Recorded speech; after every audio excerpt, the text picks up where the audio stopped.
What is going on, Keeping It Simple fans? Today we have a great interview with USMNT national team and Genk center back Mark McKenzie. We also have a signed Genk home jersey coming from Mark himself to give away to one lucky viewer. To enter that giveaway, make sure you like this video, subscribe to our channel, and comment down below who your starting center back pairing is for the USMNT national team going into World Cup qualifiers this weekend. Good luck, and let's get into the interview.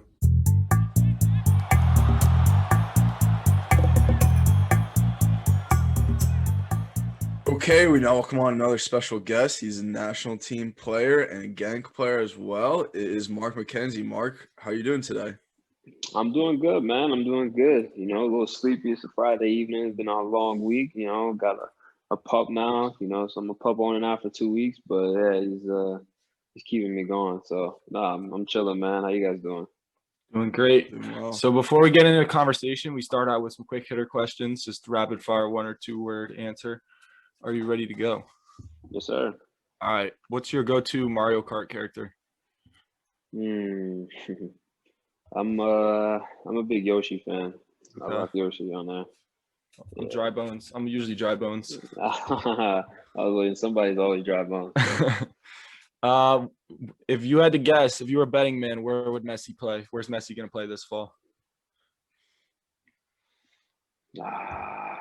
Paris. Yeah, it's got to be right. Maybe the MLS. I don't know. Nah. Or potentially MLS, but I think he's gonna stay in Europe. I think he'll hit Paris. They got a nice team, so he's gonna want to hop on that train. It would be nuts if they had that him, Mbappe, Neymar front three untouchable. Really, no one can fuck with that. No way, man. It's crazy. It's still got Di Maria and Icardi, and yeah, it's still got a deep team, bro. So just see how it all pans out. What is your first ever gaming system as a kid? Let's see. I'd probably say a GameCube, and I had maybe the GameCube and PSP. It was like my two first exposures to gaming. So yeah, we all grew up on Nintendo. That's got to be everybody's first. Man. Love that. Has to be. Okay, when you were in school, what was your least favorite subject? Math. Hated math. Yeah. Hated math. Who's the greatest quarterback of all time? It's gotta be Tom Brady. I mean, yeah. But you're a New York guy, right? Are you a Giants fan? Yeah. I'm a big Giants fan. But you gotta pay homage and respect to the greatest. One of the greatest to do it. Particularly in his position. So yeah. I got my Eli jersey on. I know. I was gonna say Eli. That's he's the assassin. That's what I call him. 2 times taking on Brady. So yeah, but no, I give big respect to Brady. What he's done in his career. So yeah. All right, my last one here, 2-parter. First, Apple Music or Spotify, and the second part of it is you got to give me, if you got a game in like 10 minutes, you putting on a song in the locker room to get everybody hyped up. Like, what is your go-to pregame song? Because we have started actually a Spotify playlist where each guest gives us one song of their pregame like hype song, and we're gonna put it together a nice playlist and link it out for all our listeners so they can have something for this fall for their games if they're players. Yeah. So first part was Apple or Spotify? Apple or Spotify. Probably Spotify just because of the playlist. I think that's probably my go-to. Now, as of late, just really probably the last like 10 months now. I've really been rocking with Spotify. Before I was Apple Music, but it's kind of limited in the playlist section. So, and then second, what am I rocking in 10 minutes? I think probably like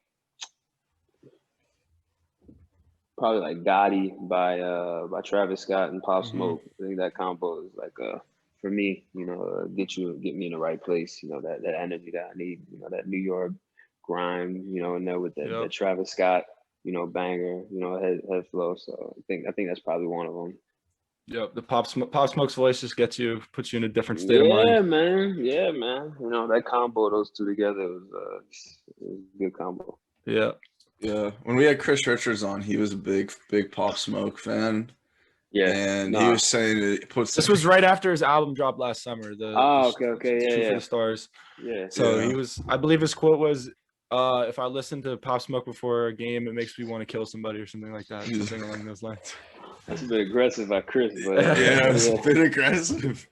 Bit aggressive, but no, I feel that Pop Smoke. That's RIP to him, but yeah, he's gone too soon. But listen, man, I love his music, so that's yeah. Did this man Kanye West drop his album? No, I didn't. No, I'm not Come even on, paying man. attention to that mess. You can't. That pissing me off. marketing. It's just marketing at that point. At this point, he's just dragging it out, and it's like, just drop the album, bro. You keep dropping all these visuals and the live streaming. The live stream is hilarious, man. It looks like they're in a fucking prison camp or something over there. Yeah, bro. I'm like, what is this guy doing? He's in a cell, like. Yeah. Bro, just drop the album. Yep. Okay, so if you could see this jersey right over my shoulder, what does that what comes to mind when you see that Bethlehem Steel jersey? Baby. Yeah, man, that brings back some memories. My first sniff at professional football. Taking the 2-hour trip up with the folks from Delaware up to Lehigh University. On the weekends. The smell, the sight. Knowing that it's, I think it was 2015. That was my first appearance with the Steel. But yeah, just brings back memories, playing with academy teammates, and you finally putting on a professional, jersey and getting on the field and actually playing against, professionals. That's like your introduction to what's needed to make it. So a lot of appreciation for the Steel. Now it's Union too, but with Bethlehem Steel, and the supporters. Who would come out on a weekly basis, just playing in the stadium. It wasn't like a football specific stadium, but it was one that kind of, I think the bowlish feel to it kind of made it feel like, if this place got packed, you could feel the energy. So yeah, man, I enjoyed my time with the Steel. It was I think I spent 4 years with them, so it was good 4 years. That helped prepare me for for the next steps. Yep. So we're actually from Bethlehem. That's why we got this jersey. But okay. So we're from here. But my cousin lives in Manhattan. He was at a thrift store and he came across this for like $10. So I was like, all right, I gotta get it. I gotta throw it up behind me so we can pay our respects to our hometown. No, that's fair. That's fair. Respect to that. I don't know why it's in a thrift store. The joint should be in a museum. Yeah. But, no, it's a classic. Facts. So. Vintage. Yeah, man. Did you guys ever go and like get food in Bethlehem at all, like after your games or anything, or you're just there in and out? No, it's pretty much in and out. Especially, for me, it's a pretty long drive. So by the time the game is at 4:00, over at 6:00, you're not getting on until about 8. Probably 8. Probably later. Honestly, even later than that, because you still gotta shower. So they'll have food after the game in the locker room, and you get, whether it be some pizza, whether it be some sandwiches or anything like that. Grab it and eat a little bit in the locker room, or you can take it to go. But yeah, it usually wasn't getting home till pretty late, just because. Well, one, the games were earlier because there weren't lights at the stadium. So a lot of times they try and get them in, not at midday, but they would try and do it at a time where the sun's starting to move down a little bit. But, at the same time, it was a pretty long journey. So food after the game, you would grab it and go. How old were you when you broke through it with the Bethlehem Steel? Were you like 15, 16? 15. 15. Yeah, that was my debut with them. Started at left back. And then played in a few matches at right back, and then central defender for the rest of my time. So it was, again, you're a young guy just trying to get minutes. So at that point, you just want to be on the pitch. Wherever they put you, they put you. So I was just looking forward to the opportunity. I don't think I ever went to a game there. Really? No, Bethlehem Steel. Did you? Have you? Will? I think I went to like maybe one. Yeah. I would like have practice there sometimes while games were going on, so I could kind of like right next to it. How like behind there was like a bunch of practice fields, so I'd practice right behind there, and we could kind of like hear and see what was going on. But I think I only really ever went to one game. So they play at the where they play In the football stadium. Yeah. So the big one. Oh, okay. The Nice. fan base was actually decent, from what I could tell. Yeah. I think the fan base was pretty good, and they were kind of disappointed they were very disappointed when it moved. But it makes sense because it was pretty far from Chester and like where the stadium's at and everything, so it makes sense. No, it was definitely weird not playing there anymore. But or when they moved or officially renamed it, I wasn't still with the second team at that point in time. But when they moved it, it was like a lot of good memories, a lot of lessons learned and experiences over at Lehigh. So yeah, man. Yeah. I think it's definitely tough, especially for the supporters who are out there in Bethlehem. So yeah, awesome. So you were born in the Bronx, but you grew up in Delaware. Where do you really consider home for you? For me, it's New York. I'm a city boy at heart, and I'm a city boy through and through. Everyone, you'll hear it on every platform, whether I talk to teammates or whether I talk to people who know me. Oh, he's from Delaware. Oh, he's this. But no, like I grew up in Delaware. I won't deny it. But at the same time, I'm a city boy through and through. I love the city. New York is where I feel at home. Delaware it's like Delaware's home. Don't get me wrong, but New York for me is where I see myself settling down.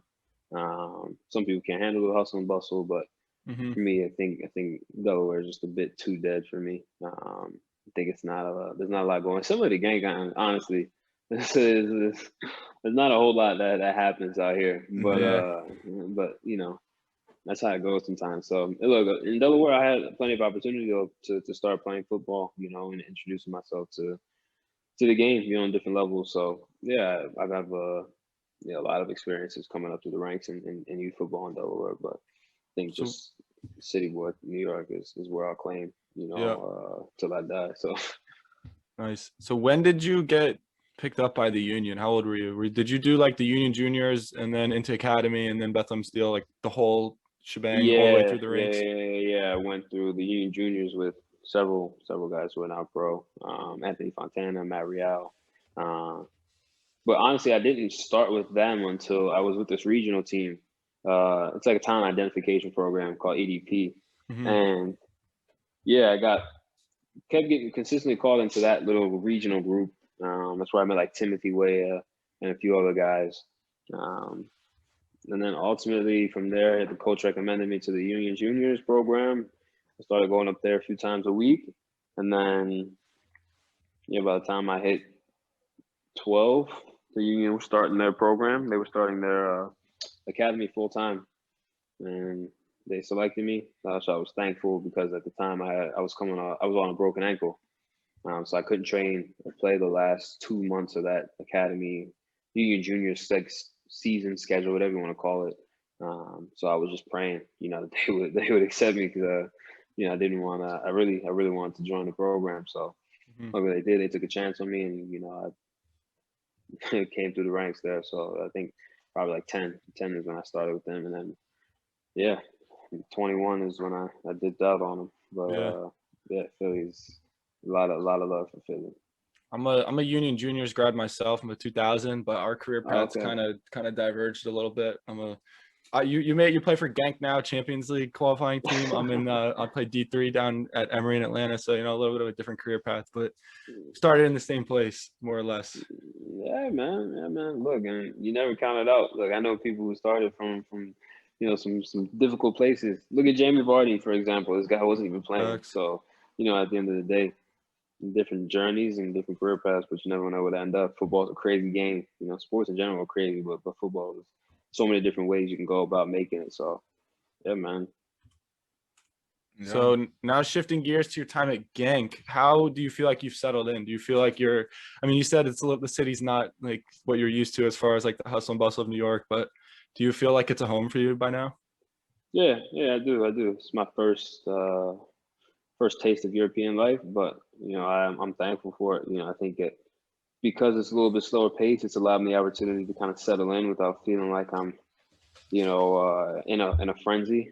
Of course, now I'm really settled in, so I'm looking for a little bit more pace. But the city itself, people here are very friendly. They know your face. They know you play for the club. Nobody's really running up to you and bombarding you, asking for photos and pictures and stuff. Of course, occasionally, yeah, you get that, but people, they know you, they greet you, familiar faces. So it's a tight knit community is what I call it, just because football is like the glue that keeps it all together in a way. Football it runs through the city, and I think that's what gives it that life.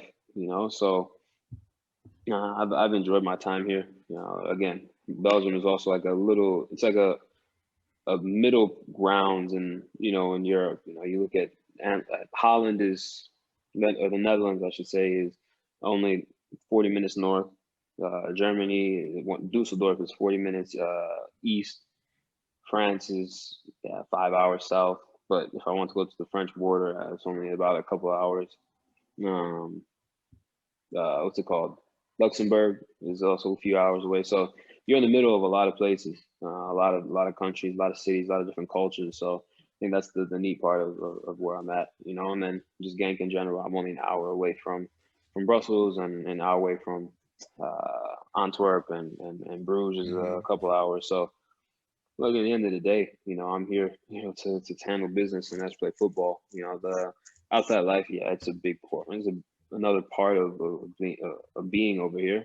Don't get me wrong, but with time, you start to learn the nuances of how you conduct your everyday life. Pockets you can fit in, or pockets you can use to kind of squeeze in little trips here and there to make it feel like you're not disconnected from the world. Yeah. So I get a question I have then is like, if I were to go to Belgium, or to Genk specifically, like what are some things that I would need to go to see or do, or like places to eat? Okay, let's see. Oh, excuse me. If you're coming to Genk, I don't think you'd come to Belgium to come to Genk, to be honest, unless you're coming for a match. But if you did come to Genk, I would recommend. There's a popular, famous Italian chef named Pepe. His restaurant's actually like right downstairs from my apartment. But you probably just come to Centrum. It's the city center, essentially, is what it is. And here you have different restaurants, retail stores, and whatnot. It's not huge. There's a mall here. It's not huge, don't get me wrong, but it's still, there's enough, that you can see. Probably take you to the mine, because Genk is known for, and was built and founded on mining, coal mining, that is. So that's 5 minutes down the road from me. And then for food, I would probably, there's some good Turkish spots around here. So there's a lot in Europe in general. Kebab, in general. So if you want a kebab, or if you want, any Turkish food, really.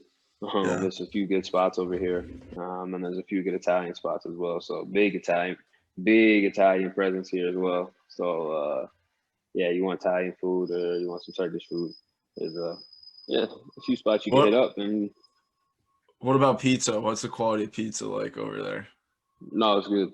It's actually you have to find the right spots though. They got like Domino's here, but Domino's is like it's not the same as in the States. It's a bit the quality's a little bit it's lower. But I shouldn't even be talking about Domino's. Man, people are gonna think I'm eating Domino's. I was gonna say, come on. Yeah, people are gonna think I'm eating Domino's like that. First off, the pizza, it doesn't compare to the pizza that you eat in New York. You get a slice in New York for like $1, and that's like a big slice. You know what I'm saying? So it's tough, because you get these little, tiny little pizza slice. I'm like, it's not gonna fill me up. And that's mine's just on an off day. This is on like an off day, or if I have like a couple days off, I'm not eating this on a regular. But I think you can also go down to some Italian spots, and they make up some fresh pizza, fresh cheese, fresh parsley and basil, fresh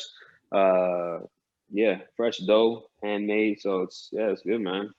You can definitely get I'd have to tell you where to go, but I wouldn't say you just go anywhere and go, oh, I want pizza. Nah, just let me know if you're coming to Genk, and I'll direct you. Nice. It seems like you're adjusting, or have adjusted very well to the life over there in Europe now. That was the biggest thing. I told my family I was going to adapt, and I was going to commit to adapt, because that's the only way. I think sometimes it's hard to leave your American mindset, and I'm still growing out of it, but you bring over so many things that you used to in America, and stuff like here stuff isn't open 24 hours. You know, you got a couple places that are, you got like the train station that has it's like a little express store that's open. But aside from that, stuff out here is closing at 5, 6, 7 in the evening. And then you got the gas stations closed. You don't have Wawa. You don't have Wawa. You don't have Wawa, or what's the other one that Sheets? Sheets, yeah, there it is. Sheets, yeah. You don't have Sheets. You don't have Walgreens or CVS, or you don't have these little conveniences that we have in the States, that you kind of take for granted sometimes. So you have to plan ahead of time. I think that was my biggest adjustment, especially coming in COVID, where people were clocking out at like 4:00 in the afternoon. I'm getting done training. I'm just getting home at 2:00. So I'm like, I gotta go grocery shopping. I gotta get this, that, and the other. And then you're like, at 6:00, you're like, oh shoot, I forgot I need milk. So I gotta go to the supermarket. The supermarket closed in 20 minutes. Or I forgot to get rubbing alcohol because I need to clean off this, whatever. Clean. I have something I need to clean off, right? And you're like, oh, it's convenient. But the supermarket may not have it, and the little convenience store may have it, but they've been closed for 2 hours now. So it's stuff like that you're like, man, but they're more laid back over there. It seems like, like they're not like working as long hours as in the States. Nah, man, they make sure they get their rest. I think like the first Sunday of every month they're open, and then the every other Sunday and the rest of the month, they're closed. Everything shuts down. Closed. Yeah. Monday is like a reset day. So yeah, the rest out here is big. So you have to definitely plan ahead of time, which isn't a bad thing. I don't bash them for it, because I think rest is important. I think in America we could use more rest. People work themselves to the ground. So yeah. So you have won. How many trophies have you won in your career? You won Nations League, one with Genk, or two with Genk? Professional trophies? Yeah. You won one with the Supporter Shield with Union. I won the Belgian Cup. Belgian Cup, so 3. Nations League. I could have won the Super Cup. We lost the Super Cup match, but so far 3. So you've had some success at every stage of your career. You've had success so far as a pro. So what are your goals going into this year? Do you have like any individual goals, or like what are your team goals as a group? Yeah, I mean, individually, I think it's just to assert myself as the top defender in this league, and I said it in MLS, when it came to fruition. But I'm a big advocate. I write it down, make sure I hold myself to it. So just each day, trying to remind myself that that's a goal. And each week, each game, each training, trying to put that into place. So I think it's coming. Again, still adjusting to the league and whatnot, but at the same time, I think that I can definitely take my game to another level, and definitely assert myself as a top defender in the Belgian league, and ultimately take the next step to go to a top 5 league. So, and then, just other little things in my game, I think are just individual goals, I guess you would say. But team wise, Champions League, we're in the midst of it right now. We were down 1-0 to Shakhtar. We go out there next week, so trying to put ourselves in a place to compete in the group stage, to go out there and play against the best of the best, right? That's what you want to do. That's what you dream about as a kid, going out in the anthem and playing against, the teams like PSG and Madrid and Dortmund, Liverpool and City, Man U. So all these teams, and look at the big names that you'll play against, and that's the goal. That's the level that you want to be at. So we're fighting for that now, and then ultimately winning the league this year and winning the cup again. Those are just 3 tangible goals that I think we'll have. We control our own destiny in that. So before we hop back into our episode with Mark, I want to take a minute to introduce to you a new sponsor here at Keeping It Simple called Life Fuel. That is life with a Y. And after I first tried their recovery shakes, I was asking myself why. Why hadn't I heard of this sooner or tried this sooner? So Life Fuel, instead of using synthetic vitamins like other companies, Life Fuel uses real whole foods in their protein and recovery shakes. The recovery shakes are guaranteed to fill you up without making you feel bloated or giving you a large sugar spike and crash. It's just clean, consistent energy that will make you feel great. Head on over to lifefuel.com and use promo code SIMPLEFUEL10 for 10% off your first order. Remember, that's life with a Y. LYFEFUEL.com.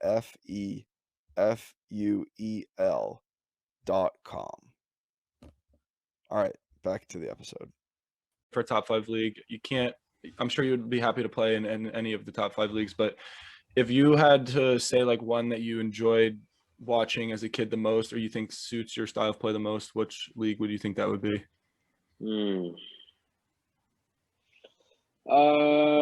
It's tough because I'm big on adaptation, and adapting to where you're at, becoming, one who's able to mold his game into. Of course, you have the pillars of your game, right? But you also have the ability to adjust to like, oh, okay, well, I need, this fast-paced league, or this is a slower-paced league. So, I think for me, I came up watching the Serie A, in Italy with my pops. So I think that would be a good one, especially as a defender. Learning the foundations of being a top defender. Look at the Euros. With Italy, coming out as the European champion. And how they have 2 mainstays in their back line, and they're not the youngest guys by any means, right? But they are defenders to a T, and they take pride in keeping clean sheets and keeping other forwards from having a good day, or other teams period from having an easy day. So I think that would be a league that I'd be interested in joining, just to see how to continue to again grow my game, and then France I think is another league that I'd be interested in, simply because it can be a fast-paced league, both with the ball and without the ball. I think it allows me to work on my game. I'm a defender who likes to press forward.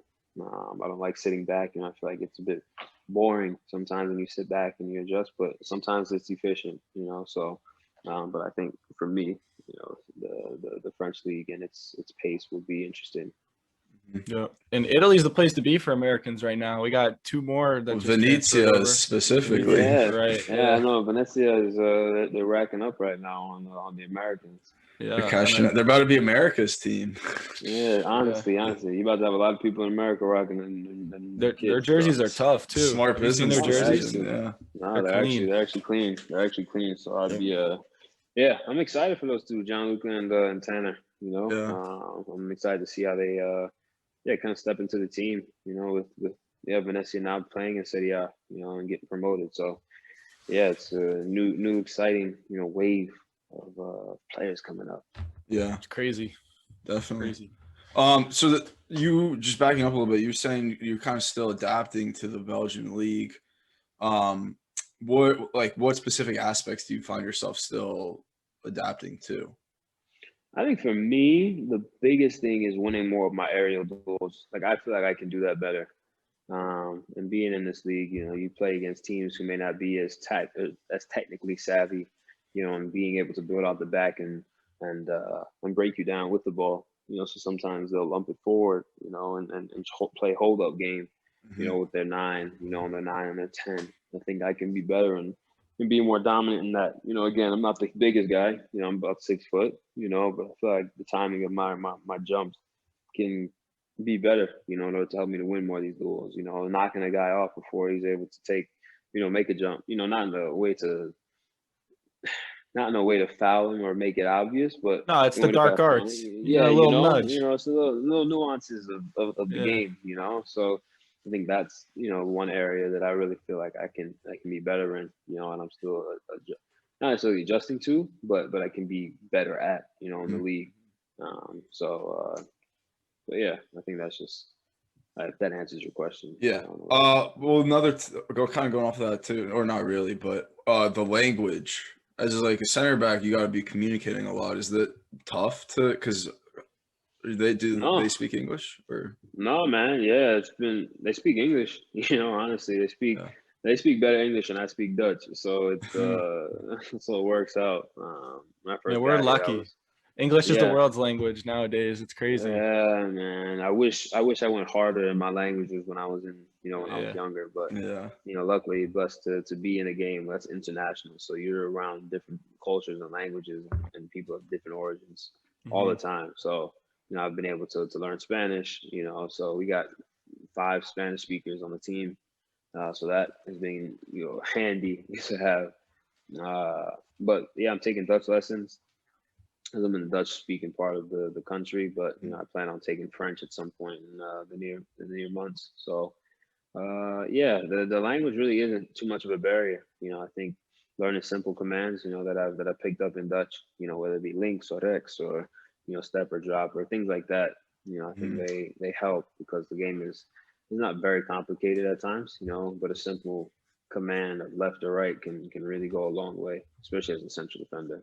Yeah, definitely.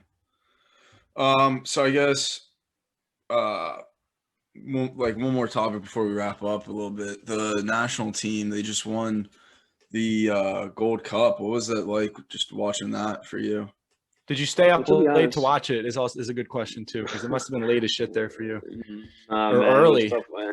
Honestly, I didn't watch a lot of the games because it's just too late. They start at 7:30 or 8:30 in the evening. It's already 1:30, 2:30 in the morning over here. So I catch the highlights the next day, or because I'm on the team's video analyst, the app, I can go back and watch the games in full.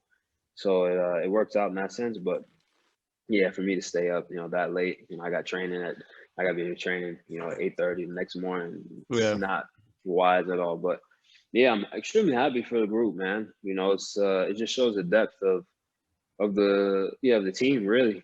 You talk about, the A and B team, I guess you could say, with Nations League and now this Gold Cup, playing against essentially Mexico's A team in both circumstances. Now you got 22 guys who essentially play in Europe, and now you got 20-something guys who play in MLS that you can call on, and you see that, you can see that they can step up to the plate if their name is called. So I think that's a luxury to have, especially as a coach, and as a federation, to see how much quality, that you have from the goalies all the way up to the forwards, and if a guy's hurt, if a guy is out of form, if a guy needs a pick me up or needs a boost, just through competition, with other guys. And that, again, competition, I feel like breeds success. So, more competition you can have, the better the group is going to be from it. And then further we can go as a team and as a nation. So, yeah, I'm extremely happy for the group, and going against Mexico and honestly being considered the underdog, because everybody's looking like, oh, it's a bunch of MLS guys and can they do it? It's a young group, this, that, and the other. At the end of the day, it's about football, right? It's about going out, winning your duels and coming out victorious, executing the game plan and then adjusting the game plan because it's not all X's and O's, and then being able to do it on the fly, and then again, focusing on the fact that you want to impose yourself on the other team. So I think, again, it wasn't maybe the prettiest football, at times in the tournament. It wasn't the greatest style, but it's about winning at the end of the day, especially in the tournament. So it may not be pretty and it may be scrappy, but lifting a trophy at the end of it, and that's all you can ask for, right? So you can bash us all day about this, that, and the other, but at the end of the day, we were the top dog. So I think we've asserted ourselves in the region, as a top dog, and now we have to reassert ourselves again going into World Cup qualification. Yeah, to me, I think it was good that it was scrappy. I think it was like 4 or 5 1-0 wins, but for CONCACAF, like the scrap is just as important as anything because it's going to be tough. You're going to go into like Honduras and all these El Salvador, all these places, and it's not going to be easy. So you got to be able to like scrap out the win. So it was good. It shows that we had like as a squad, the mentality, I feel like, to go in and scrap out results, even though if it won't be a lot of those guys in qualifying, it's still kind of like a contagious thing, I feel like, within the squad. So it's good to see. No, it's huge. It's important. Very important. Yeah, and just good representation on the program, and like Greg and just the whole coaching staff. Our guy, we had Travis Thomas on a few weeks ago. Oh, Travis, yeah. Travis, my man. Just they just want to win, and that's it. It's good to see. So I think we're gonna wrap up here. Will, you got any last questions? No, I'm good. My closing thought here or question is I want New York Giants record prediction for this coming year. Oh boy. Healthy Saquon. You got to say Klein. Yeah, no, I'm glad to have him back. But it's oh boy. Okay. I put him above 500 this year. Yeah, Put him yeah. above 500. I put him at like 9-7. Well, they got an 9-7. extra game now, right? Yeah. Oh wait, it's extra game. Yeah, yeah. I think they play 17 games now. Yeah. I put him at 9-8. 9-8. Okay. All Like, right. That'll that's probably win the NFC. Yeah, that'll win the by, like, NFC 2 East. games. I think that I'm praying that that's how it turns out, because I got family who are Cowboys fans. I got family who's Eagles fans. So I can't. I gotta trying to represent, but they gotta help me out. Yep. Yeah, man. We grew up in Pennsylvania as Giants fans, so it ain't easy. It's all the Phillies. It's all Eagles fans around Eagles. here. Yeah. I hear that. So yeah, man. I think this 9-8. is the year. This is the year. Giants won the Super Bowl at 9-7. Don't forget that. Never forget. You heard it here first. Well, Yeah. maybe not first, but you heard it here. Yep. All right. Thanks for coming on, Mark. We really appreciate it. And go check out Slice of Soccer, Orange Slices with Keith and Mark. It's a great podcast. It's only going up. Much love, man. Go check it out.